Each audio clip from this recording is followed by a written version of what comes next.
रोशनियों के शहर कराची से आपको बता रहे हैं रुकन कौमी असम्बली NA 233 जावेद हनीफ की अली मोहम्मद मियों शौकत मियों की रिहाइशगाह पहुंचकर मुलाकात की है और उनकी वालदा मोहतरमा के इंतकाल पर दिली दुख का इजहार भी किया है और ताज़ियत की है। इस हवाले से मज़ीद तफसीलात जानते हैं कराची से हमारे नुमाइंदे जावेद महमूद अराई से।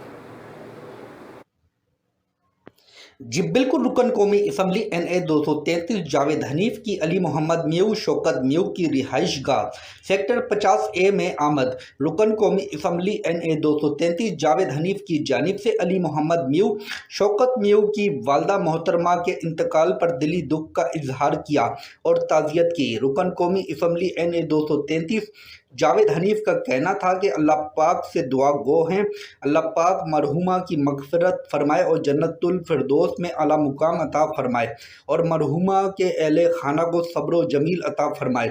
इस मौके पर रुकन कौमी असम्बली NA 233 जावेद हनीफ के हमरा इनके कोऑर्डिनेटर वसीमुद्दीन मियों और UC 28 के ज्वाइंट ऑर्गेनाइज़र नवीद और मियों बिरादरी के दीगर मौजूदीन भी मौजूद थे। जी।